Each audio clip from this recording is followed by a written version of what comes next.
A decade back, the middleweight sport bike class was a manufacturer's bread and butter. Due to the economic crisis we've been facing the last couple of years, the classes almost fell by the wayside. For 2013, bikes like the Triumph Daytona 675, which we introduced to you in the last episode, should spark some life back in the class. Not to mention, we've got a few other newer updated bikes, which should rejuvenate the category. Welcome to Sport Rider's 2013 Middleweight Sport Bike Comparison.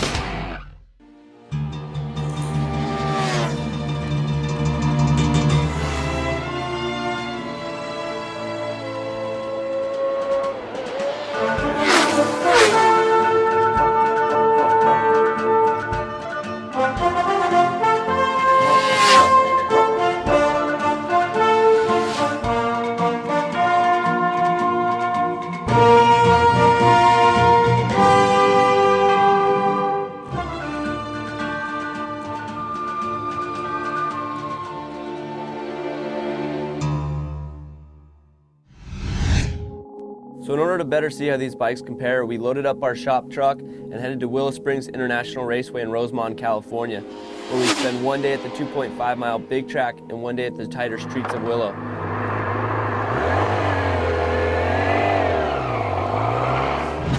The 2013 Yamaha R6 is basically the same motorcycle that we've tested this last couple of years. Yamaha hasn't really done too much R&D, but it's an overall great package as we've found in the past. You can't help but forget that this bike is the least expensive motorcycle in this comparison too.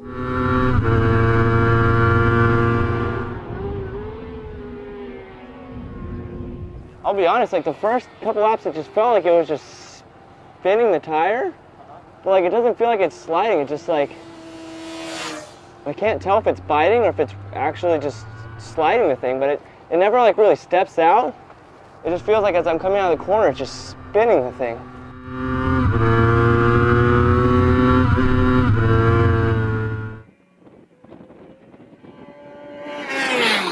Yeah, I'd say just the problem is kind of just drive grip in a way, but I think it's more just kind of getting the feel for the rear and kind of getting that planet sensation. That's kind of what I'm looking for.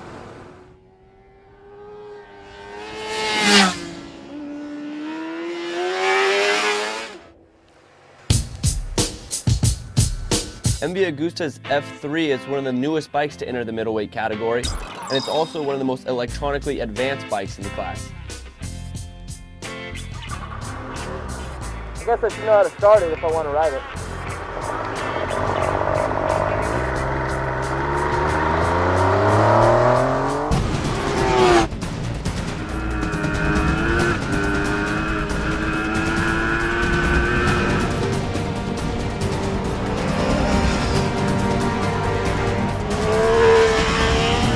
The F3 is definitely a fun bike to ride, and it's got a ton of personality, but it's not without its own problems.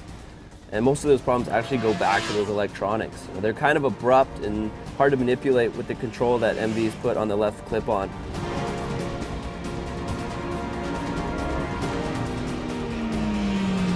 They do have a custom map though, so you can adjust throttle sensitivity, and that definitely helped over the course of the day. Although we still had a problem with modulating the throttle because the ride-by-wire throttle is so abrupt.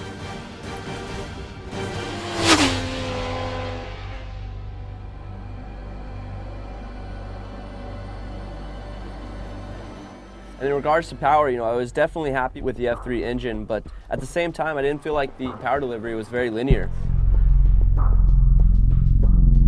The Suzuki GSX R600 is one of 3 bikes that isn't new or updated for 2013, but it's also Sport Rider's returning class champion.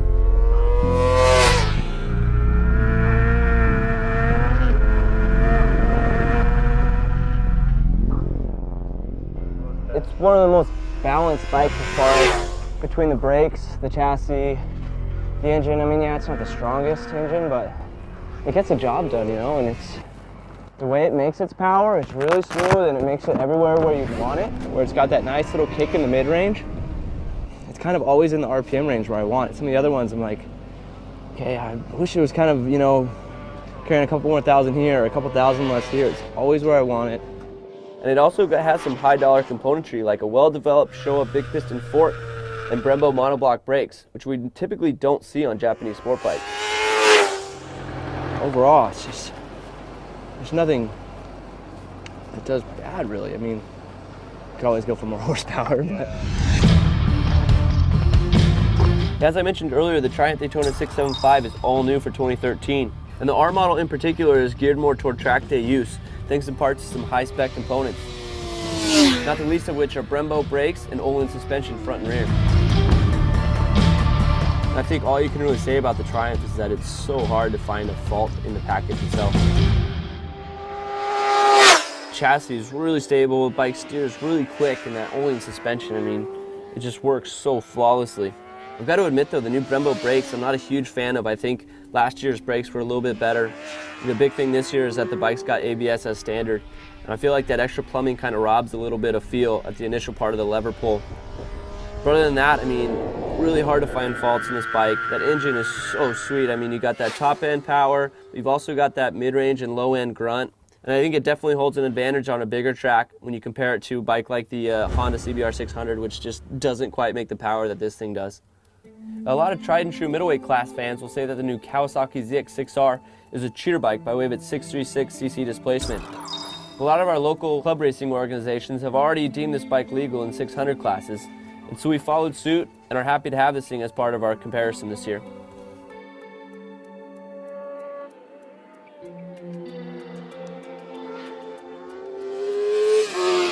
It's a way different feeling bike than any of the other ones out here. It's amazing that it goes as quick as it does.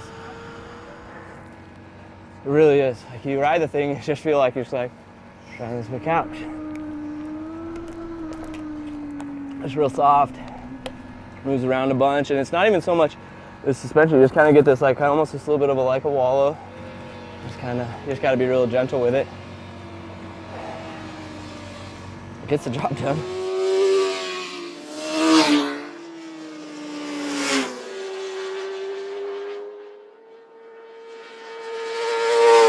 What's interesting though is that this bike is more geared towards street use, so we definitely didn't quite expect it to be as strong a performer on the racetrack. But lo and behold, this thing turned the fastest lap time at the big track. Ducatis are known to be a head turner, and the 2013 848 Evo Corsa SE is no exception to that rule. With its 849cc L-twin engine, this thing's guaranteed to be competitive in this class too, even if it is the most expensive bike in the category and comes in at just under $15,000. Overall, it's pretty rewarding to ride. I would say, like, what would be the first thing I say about it is like, it's fun, you know. It's got that character to it, and it works well. Yeah, it's got this kind of different feel to, you know, the Japanese bikes or even the 3-cylinders. Kind of got to get used to, you know, just the ergonomics and everything of it, and it's just the character of the frame and everything. But once you kind of come to grips with it, I mean, I could see how these things, you know, get competitive in race trim for sure.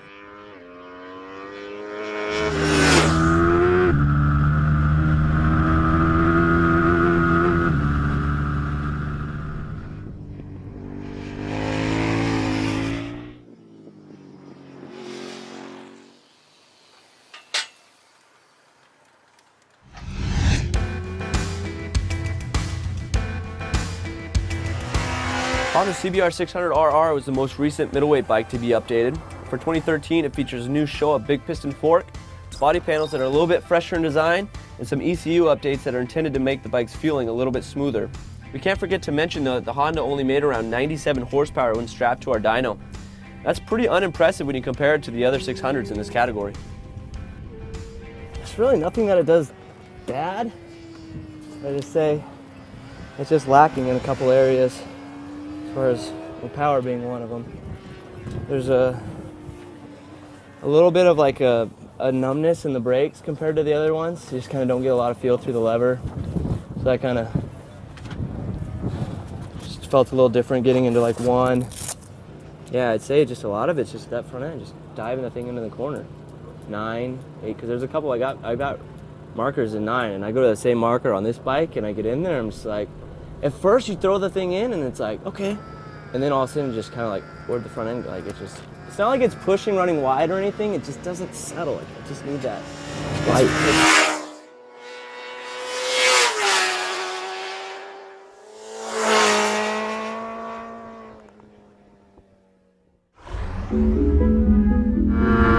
These last 2 days of the track were nothing short of grueling, but I think with each lap we were better able to find the differences between each of these bikes. And it really came down to 3 models too, the Kawasaki ZX6R, Triumph Daytona 675R, and Suzuki's GSX R600. So who won the battle of these bikes? Not surprisingly, it was Sport Rider's 2011 middleweight class champion, the Suzuki GSX R600, which again walked away the winner. There's a lot of reasons why we chose the GSX R600 as the winner of this comparison, but the biggest thing is that all of our test riders felt most comfortable on this bike, and they also felt like this was the bike that they can go quickest on at the racetrack without having to work too hard. And a lot of that goes back to the bike's killer Brembo brakes, that well-developed Showa suspension, and that really balanced chassis. The GSX-R may be at a displacement disadvantage in this category, but it's no doubt the best middleweight motorcycle that you can buy.